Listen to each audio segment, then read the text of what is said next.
I just watched my wife's arm snap in half, and I swear to you, nothing in my life prepared me for what happened next. Picture this. Two people in uniforms, official badges, paperwork thicker than a phone book, and the nerve to demand hundreds of dollars for violations we'd never even heard of.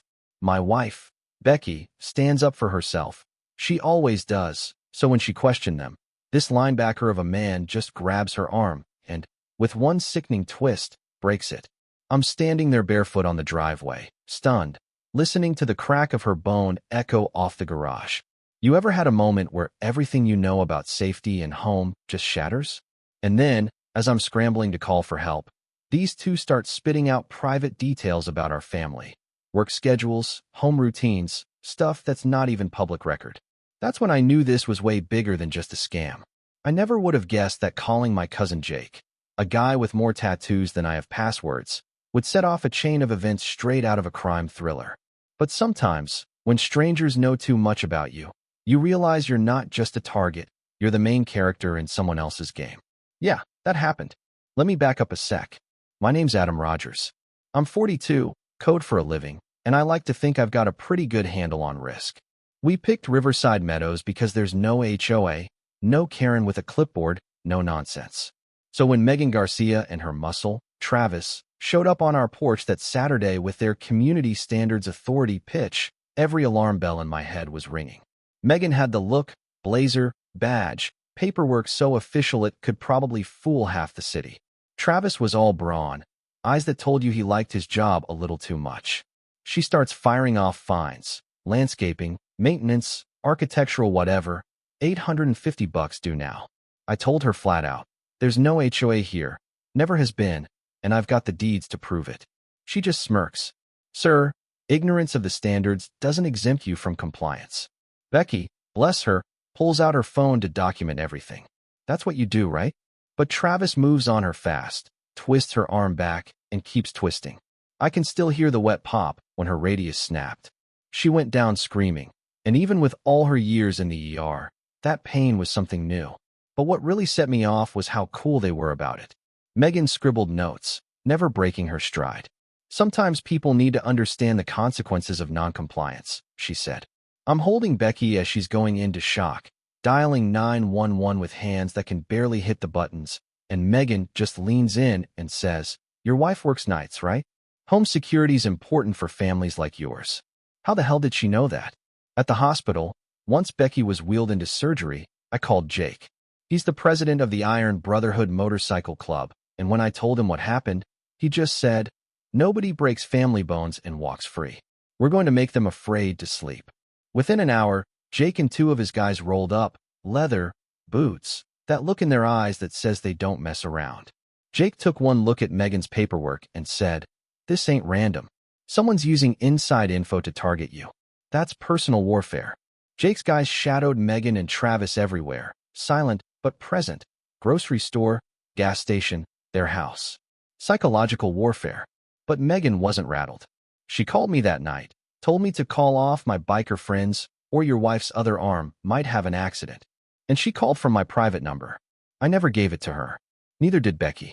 Sunday, while Becky was knocked out on pain meds, I went into full hacker mode, digging through every online record, every business license, anything tied to Megan or her authority. Nothing legit. No record, no official anything. That's when Jake brought over a guy from his club, quiet, scruffy, ex-military intel, and apparently a genius with computers. Within an hour, he pulled up evidence that Megan had more fake identities than a Hollywood actress, business licenses in 3 states, weird bank accounts, shell companies. But the real kicker? Someone had downloaded employee databases from my last job, months ago. And as we're connecting dots, my phone lights up again. It's a client, panicked. Someone called, said you're under investigation for piracy and theft. They knew all about our contract, payment schedule, even our internal software. This wasn't just some muscle shaking us down for cash. They were trying to wreck my entire life. Jake's tech guy traced an IP address back to a data center that handles servers for government contractors. This wasn't petty crime. This was industrial-scale sabotage. But Megan got sloppy. In her rush to nuke my business, she left digital breadcrumbs straight to her real identity and financial transactions. We realized this wasn't just about us. Jake's guys found Megan and Travis hitting other neighborhoods, always targeting new home buyers who'd switched jobs in the last couple years, usually in healthcare or tech. A system, a business. Then, another call, this time a client involved in a federal case.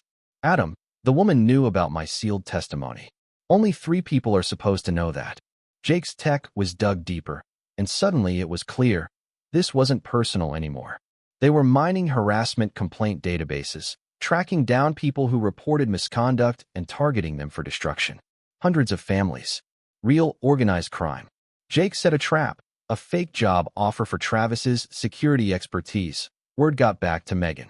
Travis showed up with backup, walked into a room packed with Iron Brotherhood members. Jake just started asking questions. Who's backing you? Who's feeding you information? Travis cracked. Admitted they'd been running this operation for years, across 4 counties, with connections in government and law enforcement. The next day, police were sniffing around, investigating us for gang intimidation.